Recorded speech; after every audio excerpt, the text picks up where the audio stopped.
Good morning students. Last video lecture में हमने practice set 3.2 के 2 क्वेश्चन कंप्लीट किए हैं। आज हम बचे हुए क्वेश्चंस करने वाले हैं। उसमें क्वेश्चन नंबर 3 है, from the given information shown in the figure state the test assuring the congruence of triangle ABC and PQR। यानी ये जो ट्रायंगल ABC है वो PQR के साथ कॉन्ग्रुएंट है, तो कौन सी टेस्ट से कॉन्ग्रुएंट है वो हमें बताना है। तो हमें पूरा लिखना पड़ेगा। ट्रायंगल ABC और PQR, सपोज़ ऐसे 90 डिग्री का एंगल, सपोज़ ये नाम लेते हैं हम ट्रायंगल BAC और PQR। इन दोनों ट्रायंगल में यहाँ पर A एंगल 90 का है और Q एंगल 90 का है। तो 90 का एंगल दिखने के बाद हमें सीधे समझ में आता है कि हाइपोटेनियस साइड टेस्ट से ये दोनों कॉन्ग्रुएंट रहने वाले हैं। तो देखो हाइपोटेनियस सेम है और ये साइड भी सेम है, तो हमें लिखना पड़ेगा triangle BAC is congruent to triangle PQR by hypotenuse side test of congruence. फिर कॉन्ग्रुएंस कौन सी टेस्ट से है वो बता दिए। So right the remaining congruent parts of the triangles.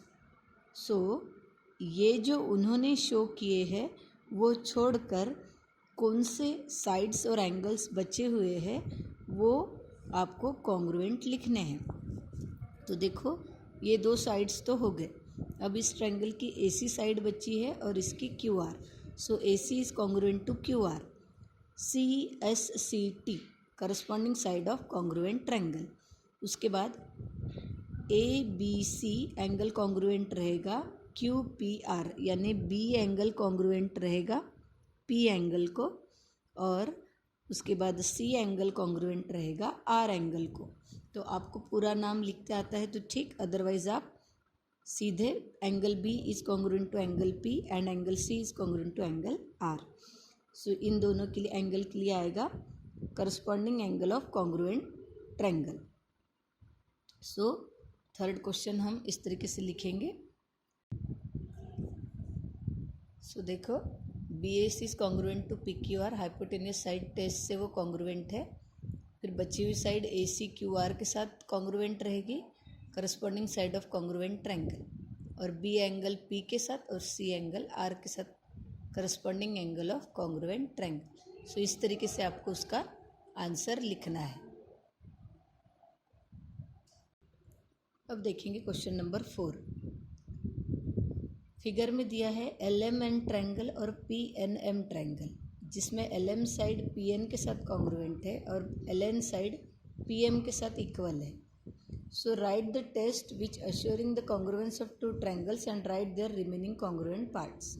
सो देखो LMN ट्रायंगल और PNM ट्रायंगल में LN कॉन्ग्रुएंट है PN से, LN कॉन्ग्रुएंट है PM से, और ये जो MN साइड है ये कॉमन साइड है दोनों भी ट्रायंगल की, यानी ये साइड कॉमन है दोनों ट्रायंगल में। सो हम side MN is congruent to side MN ऐसे लिख सकते हैं। सो देखो दोनों भी ट्रायंगल में तीनों साइड कॉन्ग्रुएंट आ रहे हैं। सो ये 2 ट्रायंगल कॉन्ग्रुएंट हो जाएंगे SSS टेस्ट से। तो बचे हुए एंगल्स हमें लिखने पड़ेंगे। अब यहाँ पे साइड्स की ही बात हुई है तो एंगल ही हम लिख सकते हैं। तो L कॉन्ग्रुएंट होगा P के साथ, M कॉन्ग्रुएंट होगा N के साथ, और ये N कॉन्ग्रुएंट होगा इस M के साथ। सो इस तरीके से हम लिखेंगे कॉन्ग्रुएंस टेस्ट। तो देखो आप ऐसे लिखोगे, triangle LMN is congruent to PNM SSS test of congruence से, और एंगल L कॉन्ग्रुएंट होगा P के साथ, पूरा नाम लिखा है मैंने, corresponding angle of congruent triangle. M होगा N के साथ, corresponding angle of congruent triangle, and LNM is congruent to PMN corresponding angle of congruent triangle. क्योंकि ये दोनों ट्रायंगल तीनों साइड्स की वजह से कॉन्ग्रुएंट है, तो अब हमारे पास बचा हुआ लिखने के लिए सिर्फ एंगल ही है, इसलिए हमने तीनों पेयर लिखे हैं एंगल के। So this is the answer for 4th one. अब देखते हैं question number 5। In the figure AB is congruent to CD A B और सी डी कॉन्ग्रुएंट है, ए डी और ए बी और सी बी ये साइड इसके साथ कॉन्ग्रुएंट है और ये साइड इसके साथ कॉन्ग्रुएंट है। तो हमें ये जो दो ट्रायंगल है ए बी डी और सी बी डी कॉन्ग्रुएंट बताने हैं। तो देखो यहाँ पर ये साइड इसके साथ कॉन्ग्रुएंट हो गई, ये साइड इसके साथ कॉन्ग्रुएंट हो गई। सो ये ट्रायंगल और ये ट्रायंगल में ये जो बीच वाली साइड है वो कॉमन है, तो हम लिख सकते हैं segment B D is congruent to segment B D.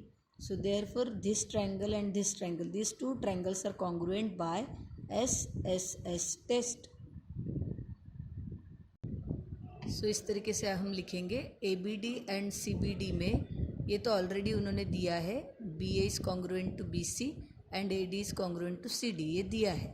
हमने लिखा है segment BD is congruent to segment BD common side, और इसीलिए ये दोनों ट्रायंगल कॉन्ग्रुएंट हो गए बाय SSS टेस्ट।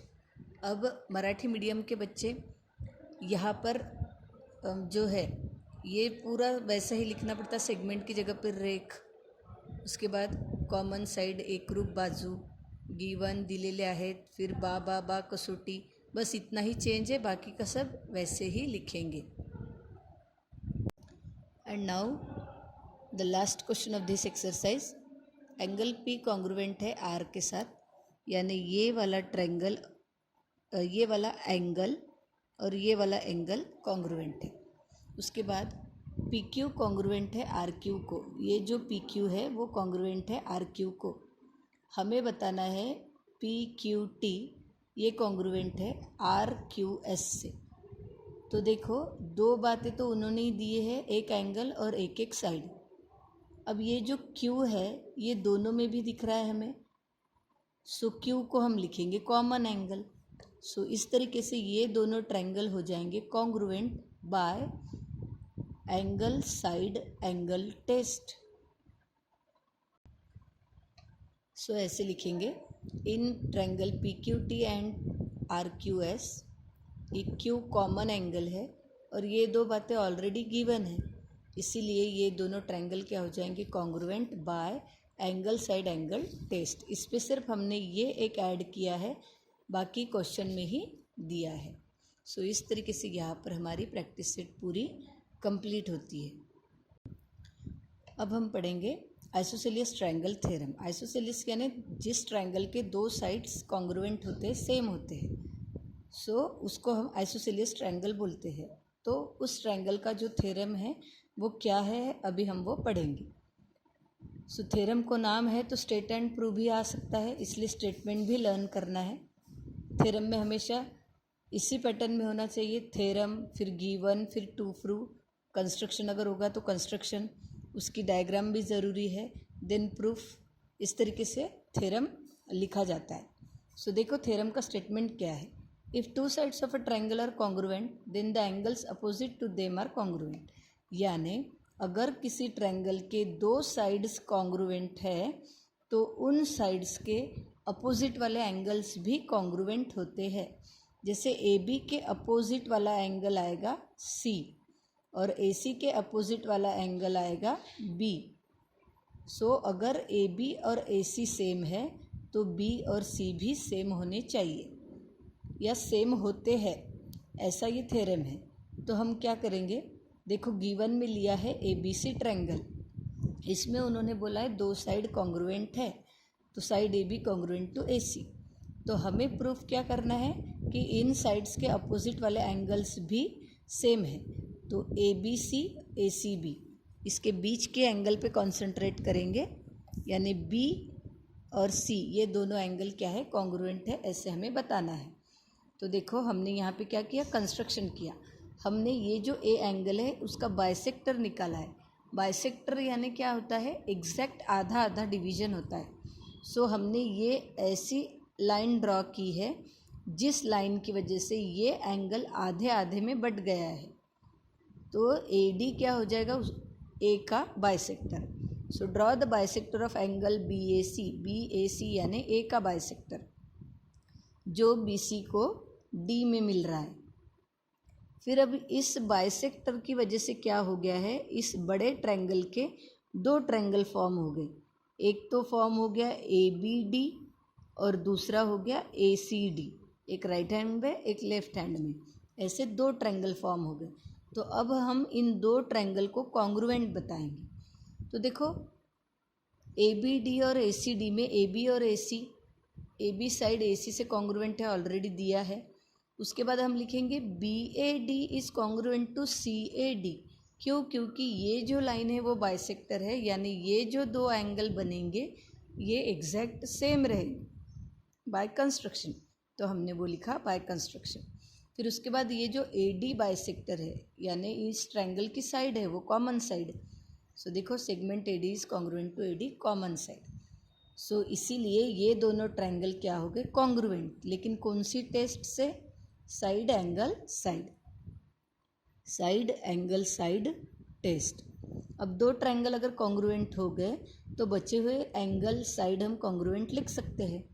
उन्होंने यहाँ पे एंगल लिखा है ABD, तो देखो ABD यानी ये एंगल, तो हमें लिखना पड़ेगा ACD, ACD। So corresponding angle of congruent triangle. तो उन्होंने क्या किया है, D बीच का एंगल वही रखा, लेकिन ये जो D है उसको एक्सटेंड कर दिया। जैसे ABD था तो ABC बोला है, उसी तरीके से ACD था तो ACB बोला है। ऐसा क्यों किए? क्योंकि हमें इन्हीं दो एंगल को कॉन्ग्रुएंट बताना था, इसलिए हमने D को एक्सटेंड करके B और C तक गए। सो इस तरीके से ये ट्रायंगल, ये थ्योरम यहाँ पे कंप्लीट होता है। आपको ये लिखना है, आपको एग्ज़ाम में पूछा जा सकता है। इसका कॉन्वर्स जो है, कॉन्वर्स ऑफ आइसोसेलेस ट्रायंगल जो है थ्योरम, ये सिलेबस में से रिड्यूस किया गया है, तो हम यही तक लेंगे।